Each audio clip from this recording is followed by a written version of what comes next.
Most people don't even understand that listening is different from hearing. Hearing is a capability. Listening is a skill. It's a skill you can practice and master. And if you do that, you can gain huge advantages in your life, because the sad truth is most people don't listen. Welcome to Your Intended Message, the perfect place for leaders and promising professionals who want to convey the intended message for greater success. Every week, we interview experts who address the challenges and best practices to deliver your message effectively. That might be one-to-one, one-to-few, or one-to-many. And perhaps the most important conversation, one-to-self. I'm your host, George Torok. My guest today is Julian Treasure. Here's 3 facts that I think you should know about him. 1. Julian's 5 TED Talks have been viewed over, wait for it, 150 million times. Oh. 2. How to speak so that people want to listen is the 6th most viewed TED Talk of all time. Be sure to watch that. And 3, he lives in Orkney. That's an archipelago off the north coast of Scotland with his partner, 4-time world champion martial artist Jane Magendie, and their 2 daughters, Holly and Sapphire. And if the daughters are also learning martial arts, Julian, be nice to them. I'm always polite, George. Julian Treasure, welcome to Your Intended Message. Thank you so much. Lovely to be here. Delighted to be talking with you. And we're going to examine the topic of listening, which is probably something that most of us don't spend enough time thinking about or even being more conscious about the concept of listening, because we're in such a hurry to speak, because we think that we will be recognized, we will be successful if only we speak more and say more. However, what have you found to be the reality? Well, I think what you just said is very, very true. You know, the old Epictetus quote of people having 2 ears and 1 mouth so that they listen twice as much as they speak. Not true anymore, if it ever was. Hearing is our primary warning sense. For the vast majority of human history, listening has been critical for survival, just as it is with most animals in the world. You listen to be aware of threats, to find food, and for a whole raft of other reasons. But now I look around when I visit cities and I see people cycling with headphones on, and I think maybe listening is not as critical to our survival as it once was, or at least people don't think it is more the point. So yes, sadly, with the invention of writing, only 5,000 years ago, I mean, we've been listening for hundreds of thousands of years. Writing has kind of come up on the rails and overtaken as our primary form of communication, particularly with distant communication. Now that's changing a little bit with the advent of podcasting. I mean, radio has been strong for a long time, but podcasting in particular has created a bit of a renaissance in the idea of listening to people speaking. But also, not only do we have this imbalance between writing and speaking, there's an imbalance in verbal communication as well. My TED Talk on speaking that you mentioned has been seen by at least 5 times as many people as my TED Talk on listening. And a big survey of organizational listening found that organizations were on average devoting at least 4 times as much energy and money and effort to outbound communication as they were to listening. So we are, it seems, rather keener to be heard than we are to listen, which is not an equation that works very well in the world. You know, I often say, what's the point in free speech if nobody's listening? What's the point in being a brilliant talker if nobody's listening? So to me, listening is the foundational skill of all of our communication. It's primal, it's critical, and yet we seem to have forgotten about it. We don't teach it in school, which is mad when you think about it, because if you taught children first how to listen really well, how much more of their education would they absorb and retain than they do now, where they're struggling in classrooms built by architects who don't listen. The children can't hear very much, a great deal of the time. And if they can hear it, are they actually listening? Not really, because they don't know how to do that. Most people don't even understand that listening is different from hearing. Hearing is a capability. Listening is a skill. It's a skill you can practice and master.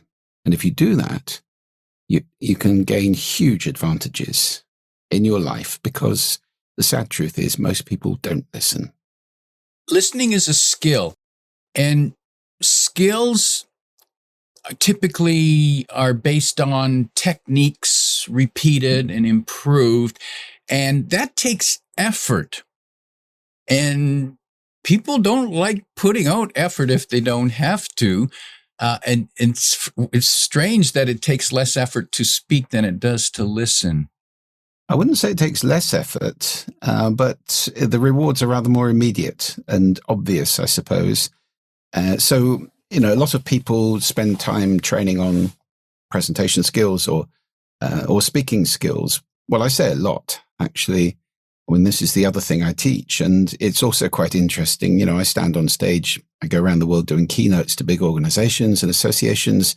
And, let's say I'm talking to 500 CEOs. And I say, how many of you use your voice in your work? For how many of you is your voice really important? Presenting, talking to the media, leading teams, all that kind of thing. Everybody puts their hand up. Good. Okay. Now, how many of you have had formal vocal training? About 3. And I just think, what is going on here? If your voice is critical to you, that's also a skill. This is the instrument that we all play.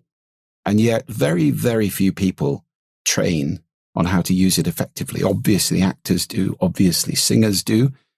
But business leaders, the tiny minority of them take the time to develop skills with this incredible instrument.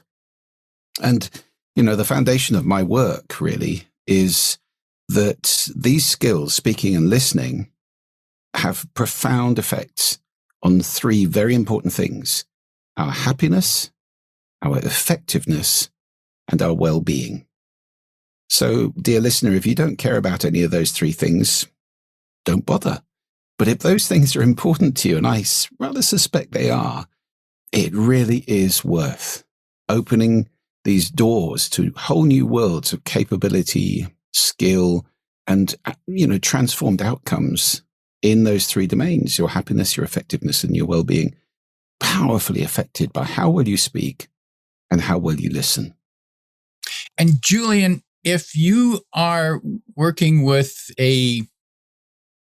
corporate leaders and you're helping them to improve their listening skills, where do you start?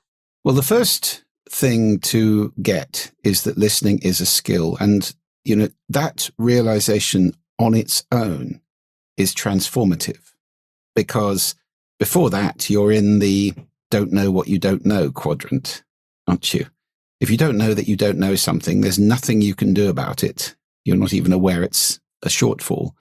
So the moment you say listening is a skill, the moment that's internalized, people say, well, how good am I at it?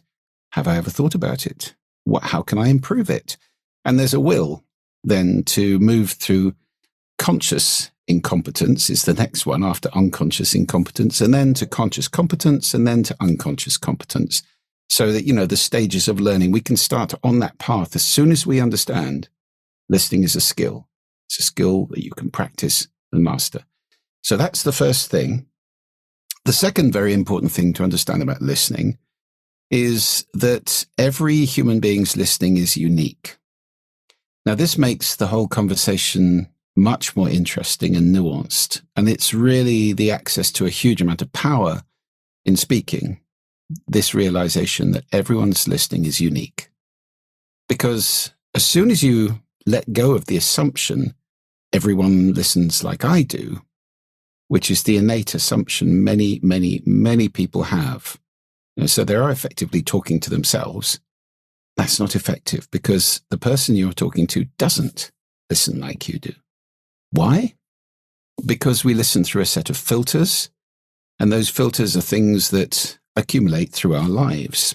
The culture that we're born into, maybe national, local, familial, whatever it is, the language we learn to speak, the values, attitudes, and beliefs that we accrete along the way from parents, teachers, role models, friends, whoever it is. We pick some up, we put others down. And you will have chosen different ones to me, doubtless, as every human being does.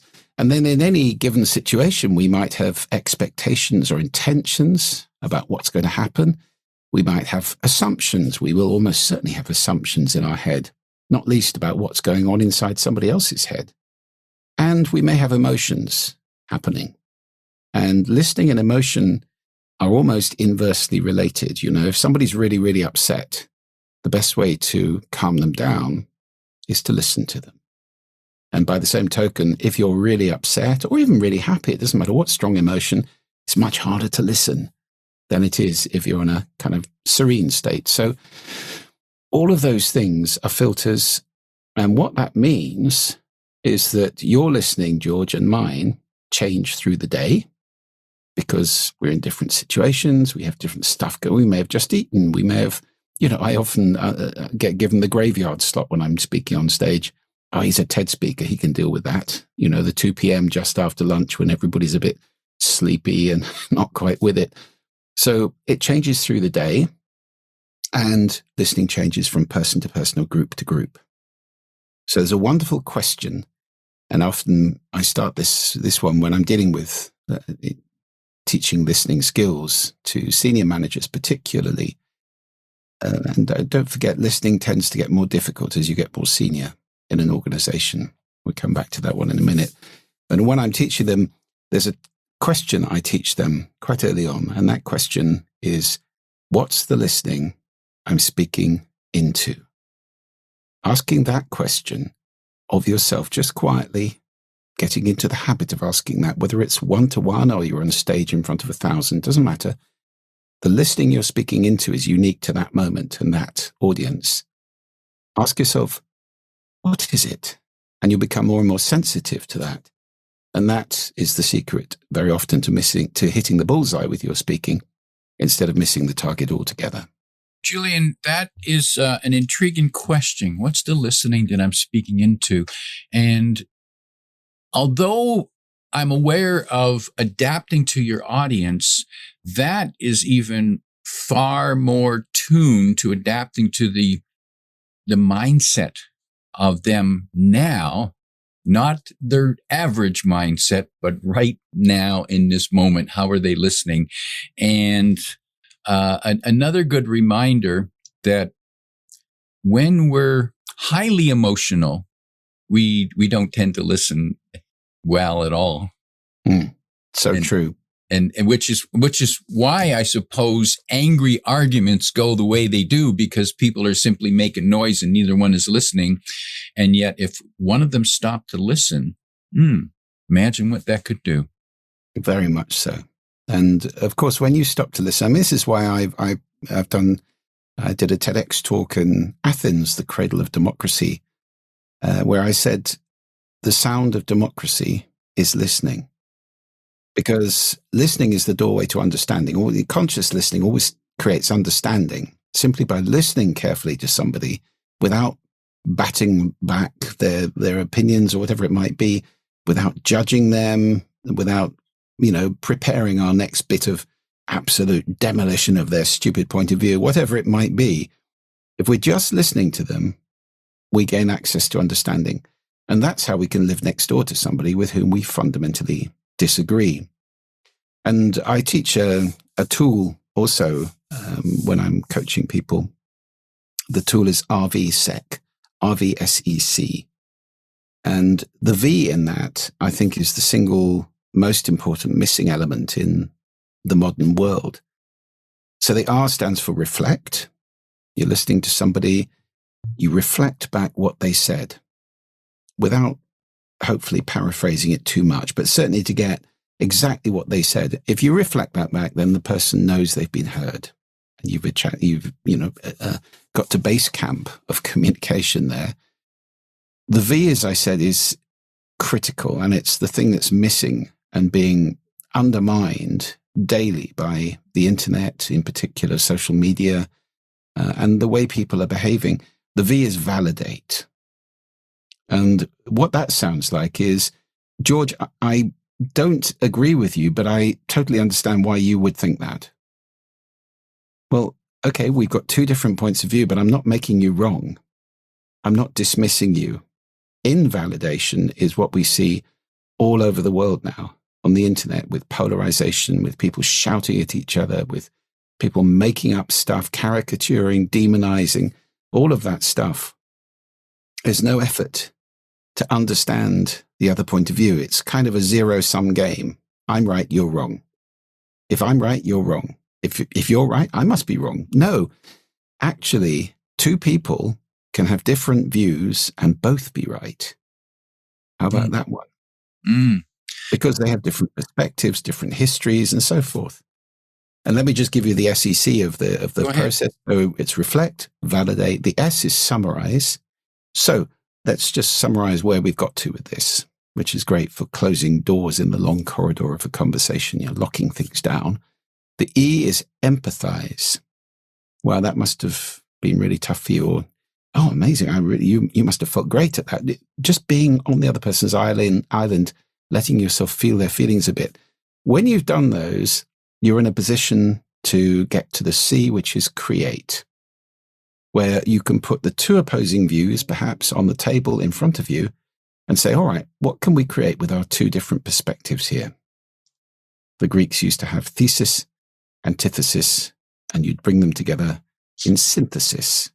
And that, to me, is how democracy can work, how politics can work, how family relationships can work, all based around this increased tolerance which comes from listening. And I believe that it's important to go through the whole process, not just get part way and stop. Reflect, validate, summarize, emphasize, and create. Because if you don't get to the create, you haven't really wrapped anything up. Well, yes. If you're seeking to resolve a conflict, for example, that is really important. Simply to reflect and validate, though, is a very good way of improving your relationships with people, because people feel kind of cared about. They feel understood. It's said that we want three things in relationship: to be heard, to be understood, and to be valued. And I think the R and V achieve both of those two things. So if you want to achieve something creative or make a solution or get to a different place, then certainly the SEC are critical too. But, if I had one wish, I think, in the world, it would be to give everybody the gift of validation so that we stop all this shouting at other people, demonizing people, hating people. And that's a slippery slope that we're on right now. And, the bottom of that slope is disagree with me, I'll kill you, which is, we've just seen an attempt about that in America. And it's not the way that we can have a stable democracy.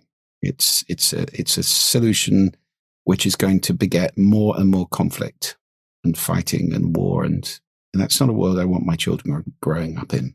And validation, could that sound like? Could it sound like this? I hear what you say. I appreciate your perspective, and I see it differently. Is that fair? Yeah. Absolutely, because if you understand, if I say, George, I do understand what you're saying, and I see why you believe that, would you entertain my point, my perspective, which is different? Then, I haven't made you wrong. You don't have the defenses up. If I say, George, that's absolute rubbish, listen, let me tell you how it really is. You immediately have got all your defenses up, and you're not going to entertain my point of view with any kind of welcome whatsoever. So, yes, absolutely, that is how validation can work. And yes, I see so many examples of disputing, of totally putting a person down. Here's a phrase that has jumped out to me. I was reading a political discussion, and the phrase was, well, anybody with half a brain. Really? I mean, that's just not helpful, is it? It's insulting somebody with whom you're debating. It doesn't move anything forward. This is it's a human tendency to want to be right. And the other big one I talk about is the tendency to want to look good. So if those two things are involved in our communication, I want to be better than you. I want to look better than you. I want people to be more impressed with me. Harville Hendricks, the American author and counselor, said a wonderful thing. He said, you can either be right or be in a relationship, and you can't cuddle up with being right at the end of the day. Well, I think there's so much truth in that. So if we can just let go of this obsession that we have about being right, it would be a much more harmonious world. Where in science, there are no facts in science. There are only currently not disproved theories, the best currently not disproved explanation for some phenomena. And scientists spend all their time trying to disprove them and find a better one. Well, if we held on to our opinions as lightly as that, how different would the world be? Or, to put it around the other way, if scientists grimly held on to explanations in the way that we hold on to our opinions, I don't think science would move forward very fast at all, would it? We'd still be thinking we're living on a flat earth. Certainly, we would. Julian, you mentioned earlier something that intrigued me, and that was that, as you said, as you become more senior in leadership and management, listening is more difficult? Yeah, it is. There are a lot of reasons for that. First of all, listening requires a great deal of humility. And humility is not something that really accelerates as you get more senior in an organization, is it? It's rather the inverse of that.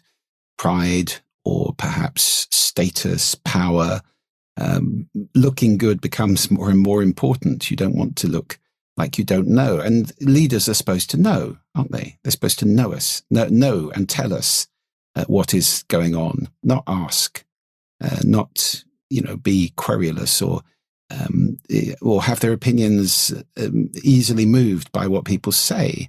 We like to have strong, demonstrative leaders. Well, that's dangerous as well. I think Susan Cain's TED Talk about the power of introverts shows that leaders don't have to be shouty and table thumping and highly opinionated, dogmatic. That kind of leadership is what we see in societies where perhaps we wouldn't want to live. Whereas in democracy, again, it's very important to entertain opposition. Barack Obama said a great thing. He said, I will listen to you, especially if we disagree. Well, there's not a lot of that going on at the moment, unfortunately, and certainly not in autocracies. So, yes, I think as you get more senior, it is the tendency to have an ego that grows, perhaps, to expect people to be obedient and get told. The two-way street becomes rather more of a one-way street as you get more and more senior. And of course, that's difficult. If you want to create a listening organization, it has to come from the top.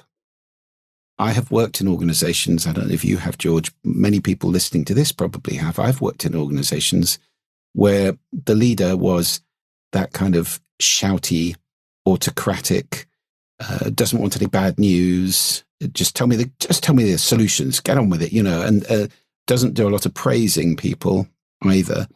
And that kind of scary, autocratic leadership is enormously damaging to organizations. I mean, in fact, in the organization I worked in, people got to the point where they wouldn't take bad news to this person because the person was so scary. And they started inventing good news and hiding bad news. And the result was that the organization had to restate its accounts for 3 years and the share price got absolutely trashed. So it doesn't work very well not to listen to people in that way, not to listen to everything. It is our primary warning sense. If squirrels didn't listen to scary sounds because they didn't like them, they wouldn't be around. And just in the same way, if we're leading an organization, we need to listen to the stuff that perhaps we find difficult.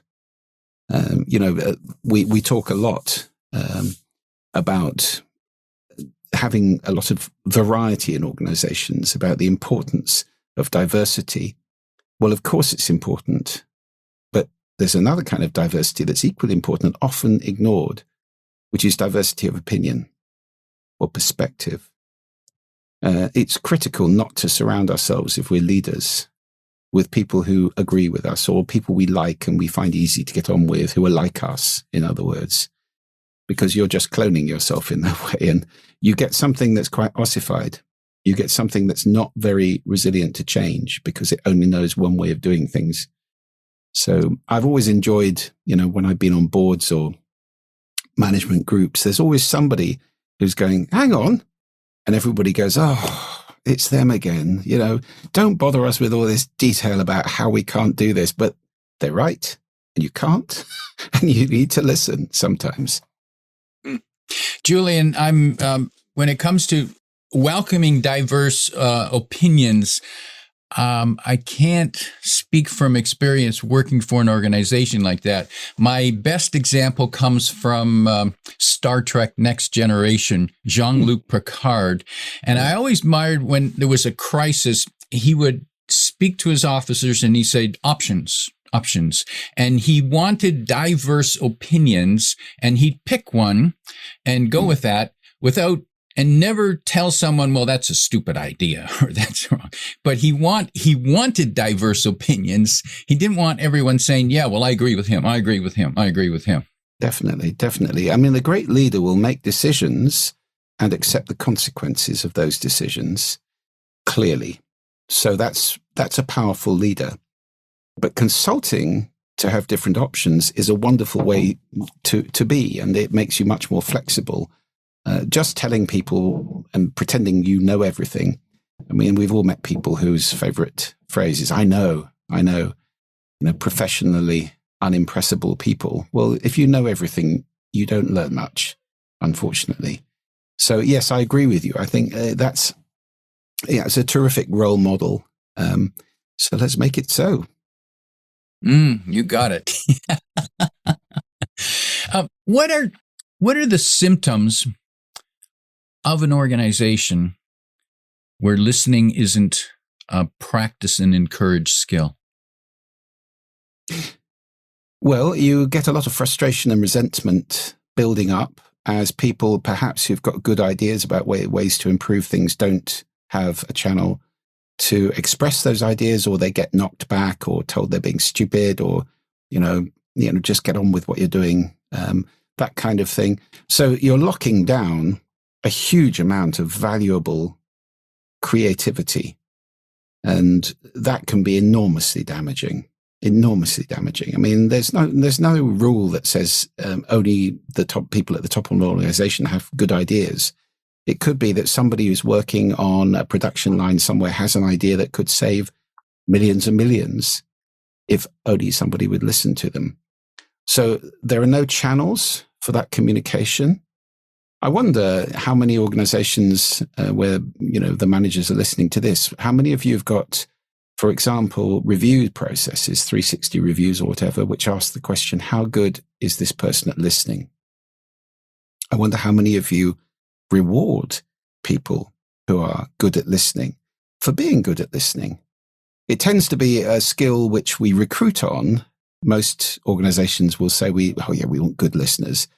And then the moment people come on board, we forget about it altogether. We don't train on it. We don't assess it. We don't remunerate for it. We don't promote good listeners necessarily. We tend to be more obsessed certainly in the West, we're more obsessed with extrovert people who can stand up and give a great presentation and be powerful and confident and all that stuff. Well, those are great capabilities to have, but they're not all that you need to be a good leader, definitely. So I think some of the great leaders in history have been great listeners, first and foremost, not shouty, powerful presenters necessarily. So when you think of organizations that have had huge fails, I don't know, Kodak, people will always need cameras. We'll be fine. Yeah, but not with film in them, and they didn't see that coming. And the reason for that kind of intransigence is not listening. I talk about, I have in my talks, I often have a picture of a squirrel up there, and I say, look, this little guy, he's fast, he's strong, and he's quick. And he's athletic. He can get out of trouble. He's got all the physical capabilities. But the thing he's doing most of the time, is listening. He's listening for danger all the time. And if he wasn't listening, then those capabilities would be of no use to him at all. So being aware, listening for danger, listening for opportunity, and of course, in the middle of those two things, a very important thing to listen to, which is challenge. Once upon a time, the crowned heads of ancient kingdoms had jesters employed, and the jester's role was to make fun of the king. He or she was the only person who was allowed to make fun of the monarch. The rest of them, you get beheaded.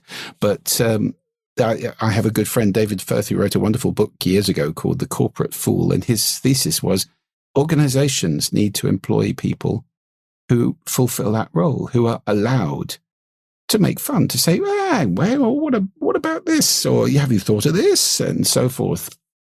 To be the voice of difference, to be, the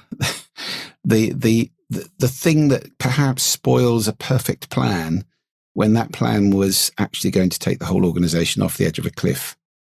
So these are important aspects of listening, and organizations that don't do it very well tend to grind on and ignore the changes that are going on around them, and they don't last that long. And change, as we know, is accelerating all the time now. AI is putting another level of acceleration on that. So listening to what's going on, listening to the changes, listening to what your competitors are doing, what aspirational organizations are doing, what your people may be doing that you don't know about. All of this is critical if you're going to make good decisions about the future. And Julian, I'm thinking that it's probably more critical to be listening even more when there is change, when there is tough competition, versus just, everything's steady. We maybe don't need to listen as much, but we certainly do when there's change. And if we've got competition, especially if we don't know what that competition is yet. Absolutely. Yes. Mm-hmm. So you're listening to in all sorts of directions, if you like, listening to your staff, your peers, your managers, whoever it may be, in up, down, sideways, inside the organization, critical. Listening to partners as well, any kind of stakeholders in the organization. It might be shareholders, it might be suppliers or business partners, anybody who's invested in the organization or relies upon it, listening to them as well. Perhaps consultants, experts, gurus, whatever that may be, and listening inside as well to your conscience. I mean, most organizations will have a North Star of some kind, a set of values or whatever that may be, and listening to that as well to try and make decisions which are pointing in the right direction for the organization, for its culture, its soul, if you like. So lots of people to listen to, lots of directions to listen, shutting yourself off from these and thinking that you know everything. You've got to be a bit of a genius to succeed like that. And we're not all that way, I'm afraid. It's rather better to draw on a team of diverse opinions, diverse experiences. And as you did, as you mentioned with Jean-Luc Picard, options. What do you all think about this? And then hopefully you'll get to a synthesis, which is very powerful. For people who'd like to learn more about my guest, Julian Treasure, and how he might work with your organization, you can check out his website at juliantreasure.com, and you can find that link in the description below. Julian, tell us quickly, how might you help an organization? Well, these days, I spend a great deal of time traveling the world and doing keynote talks, which are a very encapsulated form of training to me. So yes, those are very powerful. I give them on speaking skills and on listening skills, and also on sound, actually, the power of sound and how we can design with it for our well-being. So that's one aspect of it. Then I also do workshops, many of them now virtual. I live, as you said, off the north coast of Scotland. I love it here. So if I can do things without traveling with the wonderful technology we've got now, I have a studio equipped here. I can send excellent video and audio and all sorts of bells and whistles on it. So workshops for teams, 1 day, 2 day workshops, individual coaching and training for top executives, all of those things. I am just passionate about spreading the awareness and helping people to develop these skills of speaking, and in particular, listening. And it is so underappreciated, undervalued, and undertrained on at the moment. So really, that's the mission I'm on. Julian, as we prepare to wrap up, if you could give advice to a new team leader in an organization where listening hasn't been the rule, hasn't been the standard, but a new leader who wants to introduce better listening, what 1, 2, or 3 pieces of advice might you give that person on how to introduce it so that they can succeed? Well, first of all, it comes from the top. So that person needs to be a good listener, to train and to be an excellent listener. It's like anything else, saying to people, sending an email around saying tomorrow we're going to be a listening organization, that doesn't work very well. And if it's not coming from the top, people very quickly learn to shut up, unfortunately. So that's the first thing, is to become a great listener yourself. Then I think structurally, you can take a look at the culture and behavior in the organization. You can take a look at the processes and channels that people have to communicate. And you can take a look at the, as I said before, appraisal, remuneration, the ways that you're treating people and the messages that you're giving to people. Once you've put in place some channels, once you've got the appraisal and remuneration system altered, and once you've assessed the culture and the behavior, you can start training. And that's the way to do it, is to work with people, show them the benefits of great listening, whether it's in meetings, which can be shorter, sharper, and more effective, one-to-one conversations. You need to look also at your environments. I mean, are the offices too noisy for people to listen well? Do you have quiet working space? Do you have effective meeting spaces? All these sorts of things you can pay attention to. They're all elements in a program of turning an organization into an excellent listening organization, opening all of those flows of really good ideas, of passion, of, motivating people in giving them the ability to affect the organization, how it behaves. I'll give you one simple example of how this can play out, George, just to finish with. Think of customer service, or indeed complaint handling, right? So maybe you have a call center which is fielding a lot of customer feedback, and that will often be complaints about where something's gone wrong or whatever it may be. Well, my experience, and I'm sure most people listening to this, is when you call one of those places, you get somebody whose real task is to get you off the phone as quickly as possible by fobbing you off with some sort of, have some free miles, or, we'll give you a discount next time, or to make it right as quickly as possible.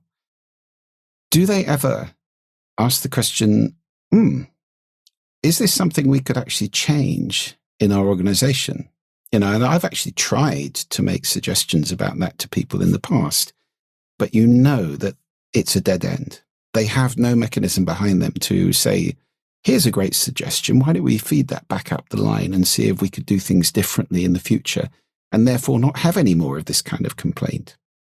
But that's not generally how it works. They have a thing called time to clear. They're judged on how fast they get through the calls. And that's not about asking that question.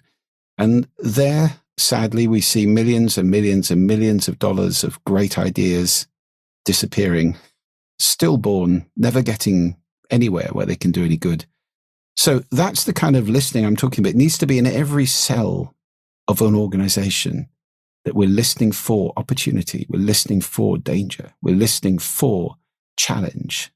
If you get that right, wow, what an organization you can have. Yeah, it's no good to say, oh, well, that's not me. You got to go talk to the person in charge of listening. Yeah, don't have that either.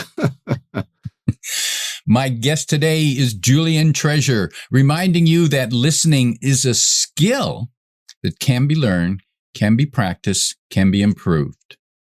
If you like what you heard, tell your friends and post your 5-star review on Apple Podcasts, because that helps more listeners find us. Come back every week for more practical insights to help you deliver your intended message. I'm your host, George Torok.